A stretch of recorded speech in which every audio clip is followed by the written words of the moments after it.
Hello friends, कैसे हैं आप लोग। आई होप आप सभी अच्छे ही होंगे। तो आज के इस वीडियो में आपको बताएंगे जो 17 जून को सेकंड शिफ्ट में आरआरबी एनटीपीसी सीबीटी 2 का एग्जाम हुआ था, तो उसमें जितने भी जीके जीएस क्वेश्चन और करंट अफेयर जो पूछे गए हैं उन सारे क्वेश्चन का एनालिसिस करेंगे।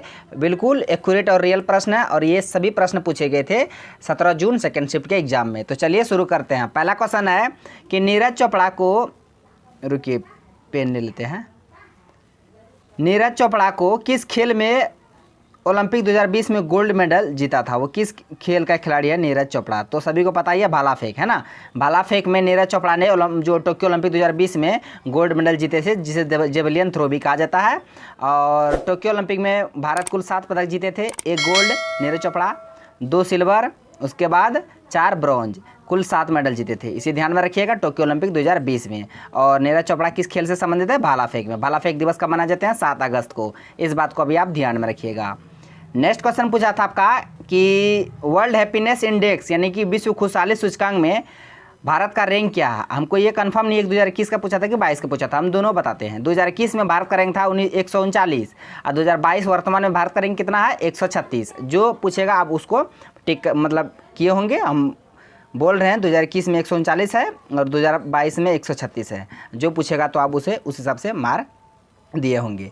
तो बता दें कि वर्ल्ड हैप्पीनेस इंडेक्स में लगातार 5वीं बार फिनलैंड देश, ये कहाँ से आ जाता है? फिनलैंड देश, कौन? फिनलैंड देश लगातार 5वीं बार टॉप पे है, नंबर 1 रैंक पे है ना। सबसे खुशहाली देश कौन सा है? फिनलैंड। भारत का रैंक 2021 139, 2022 136। ये सभी फैक्ट को आप ध्यान में रखिएगा। नेक्स्ट आपका यहाँ पूछा था कि भारत सरकार अधिनियम 1919 को पारित करने वाला वायसराय कौन था? तो बता दें, भारत सरकार अधिनियम 1919 को मॉन्टेग्यू चेम्सफोर्ड अधिनियम भी कहा जाता है, जिसमें से मॉन्टेग्यू ये था सचिव और चेम्सफोर्ड ये वायसराय था। तो यह क्वेश्चन वायसराय पूछा था, तो इसका करेक्ट आंसर हो जाएगा चेम्सफोर्ड। लॉर्ड चेम्सफोर्ड उस समय वायसराय थे भारत सरकार अधिनियम 1919 के समय, और सचिव पूछता तो मॉन्टेग्यू हो जाता। इसी तरह 1909 का था मिर्ले मिंटो अधिनियम, उसमें मिर्ले सचिव था, मिंटो वायसराय था, है ना। इसको रिलेट करके दोनों को आप ध्यान में रखिएगा। नेक्स्ट आपका यहाँ पूछा था कि एसीसी अंडर 19 एशिया कप 2021 में जो हुआ था उसमें भारत फाइनल मैच जीत लिया था। किसे हरा कर, ये पूछा था। तो आजकल जो जीता है उसको नहीं पूछता है, किसको हराया है ये पूछता है। तो क्वेश्चन का लेवल देख रहे हैं ना। जीता कौन है वो तो सबको पता है, लेकिन किसको हरा के जीता ये सबको पता नहीं रहता, उसको ध्यान भी नहीं देता। इसलिए आप लोग दोनों को याद रखिएगा, विजेता और उपविजेता को। उसमें श्रीलंका को भारत हराकर एसीसी अंडर 19 एशिया कप 2021 का जो खिताब अपने नाम लिया किया था। और ये हुआ कहाँ था? तो यूएई, संयुक्त अरब अमीरात में ये मैच हुआ था। नेक्स्ट आपका यहाँ पूछा था कि अमोनिया जो है NH3 में नाइट्रोजन और हाइड्रोजन का द्रव्यमान का अनुपात क्या है? तो नाइट्रोजन का पता ही 14 है और हाइड्रोजन का 1 होता है, इसका आइटम 3 है, 3 × 1 3, तो 14:3 हो जाएगा नाइट्रोजन और हाइड्रोजन का द्रव्यमान का अनुपात। इसका करेक्ट आंसर हो जाएगा 14:3। नेक्स्ट आपका यहाँ पूछा था कि भारत में सर्वाधिक लौह अयस्क उत्पादक राज्य कौन सा है? तो सर्वाधिक लौह अयस्क उत्पादक राज्य कौन सा है? ओडिशा। और सोना सबसे अधिक कहाँ? सोना ये कर्नाटक, है ना। तांबा मध्य प्रदेश। ये सभी फैक्ट को आप ध्यान में रखिएगा। उसके बाद क्वेश्चन पूछा था कि जो आरबीआई है, रिजर्व बैंक ऑफ इंडिया, उसमें अधिकतम कितने डिप्टी गवर्नर हो सकते हैं? तो आरबीआई में कितने अधिकतम डिप्टी गवर्नर हो सकते हैं? तो बता दे 4 डिप्टी गवर्नर हो सकते हैं। कितने? 4। और उसके बाद 1 गवर्नर और 4 डिप्टी गवर्नर। तो 1 गवर्नर वर्तमान में कौन है? शक्तिकांत दास। इसे भी आप ध्यान में रखिएगा। वर्तमान में गवर्नर कौन है? शक्तिकांत दास। और 4 डिप्टी गवर्नर है। कौन कौन 4 है हम बता दे रहे, आप लोग ध्यान से सुनिएगा। क्या कहते हैं,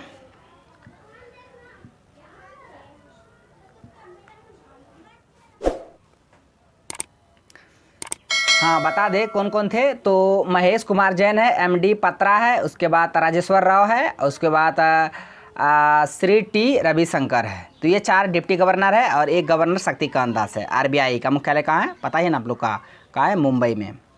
और इसका जो स्थापना होता है यंग हिल्टन आयोग की सिफारिश पर 1934 का एक्ट था, अधिनियम। स्थापना हुआ था 1935, 1 अप्रैल 1935।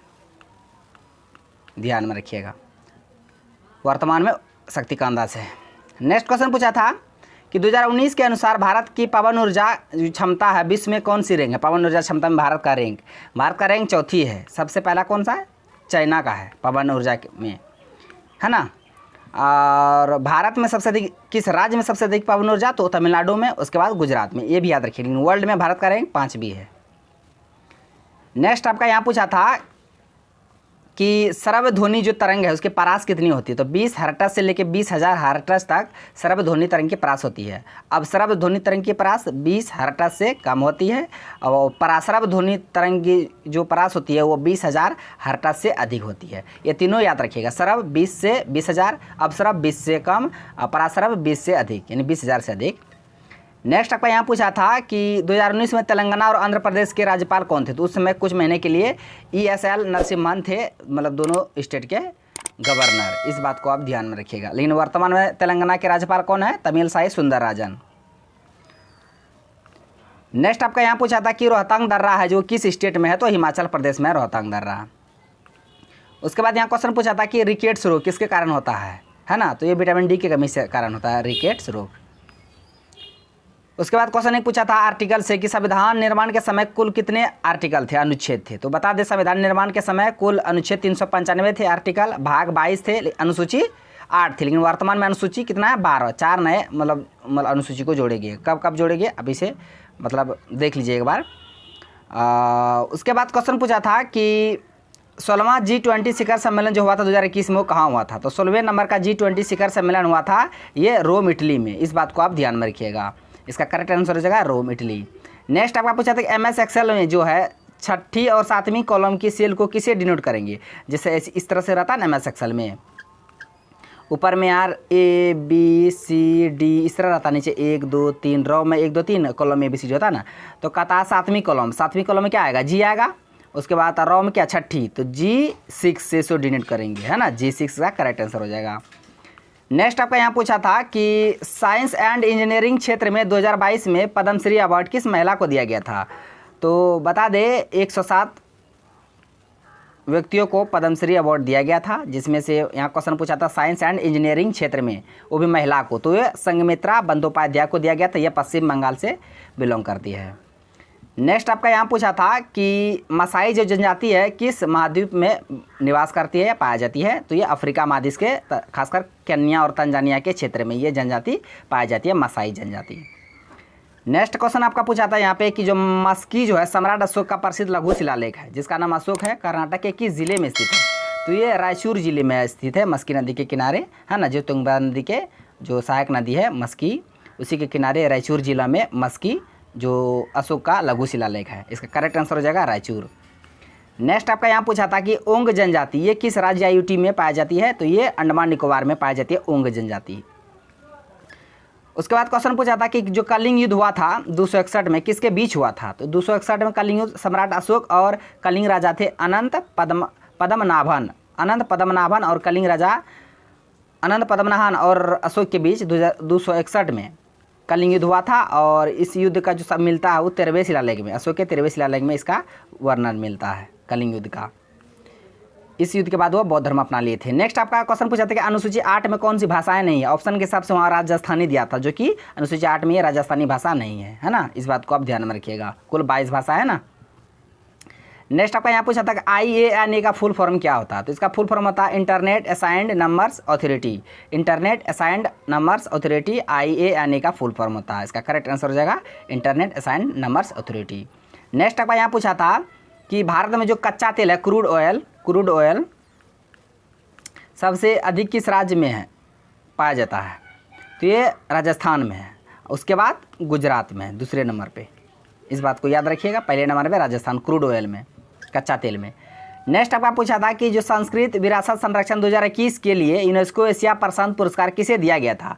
तो ये निजामुद्दीन बस्ती जो है दिल्ली में, निजामुद्दीन बस्ती समुदाय के निजामुद्दीन पुनरुद्धार परियोजना को मिला था ये यूनेस्को द्वारा एशिया प्रशांत पुरस्कार 2021। इस बात को आप ध्यान में रखिएगा। इसका करेक्ट आंसर हो जाएगा निजामुद्दीन पुनरुद्धार परियोजना को, ये दिल्ली की परियोजना है।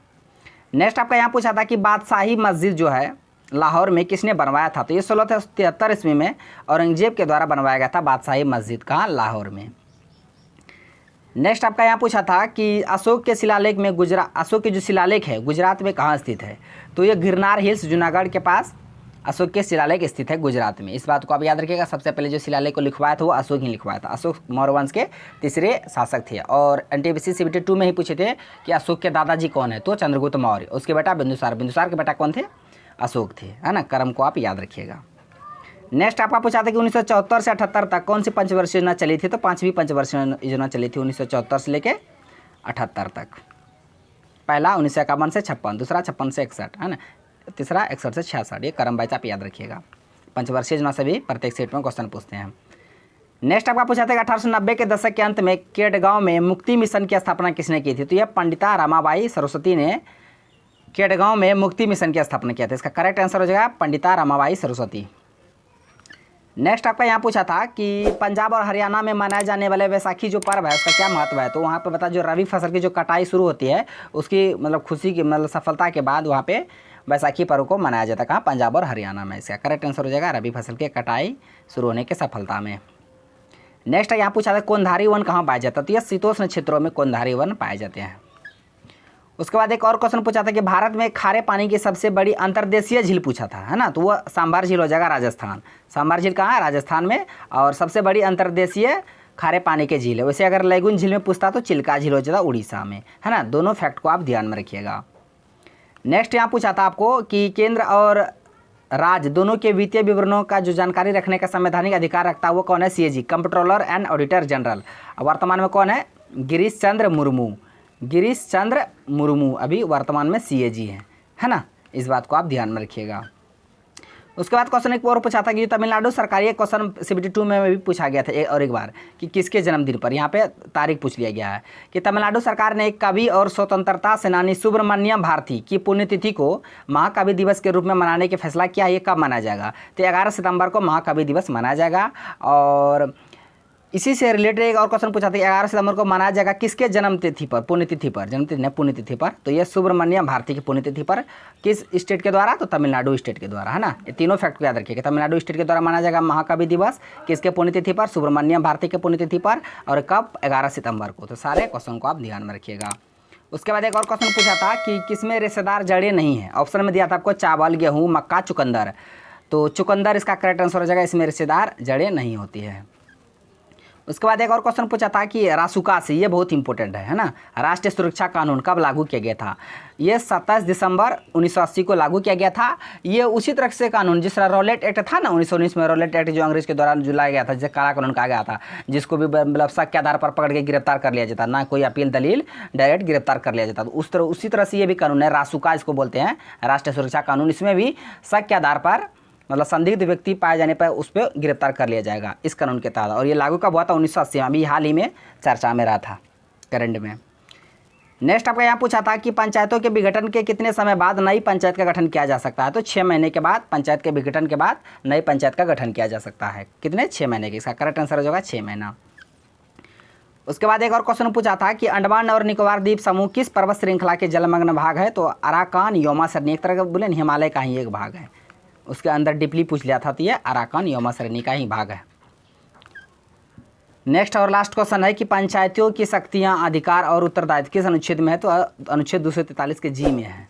तो फ्रेंड्स आज के ये सारे प्रश्न थे जो कि बिल्कुल रियल और ऑथेंटिक प्रश्न था और ये सभी क्वेश्चन पूछे गए थे। तो फ्रेंड्स यदि आपको वीडियो अच्छा लगा तो मेरा वीडियो को लाइक कीजिए तथा मेरा यूट्यूब चैनल कर दीजिए, सड्डा को सब्सक्राइब करें और बेल आइकन को भी हिट कर दीजिए ताकि हर एक लेटेस्ट वीडियो का नोटिफिकेशन तुरंत आप तक पहुँच जाए। Thanks for watching video. धन्यवाद। मिलते हैं अब नेक्स्ट वीडियो में नेक्स्ट टॉपिक के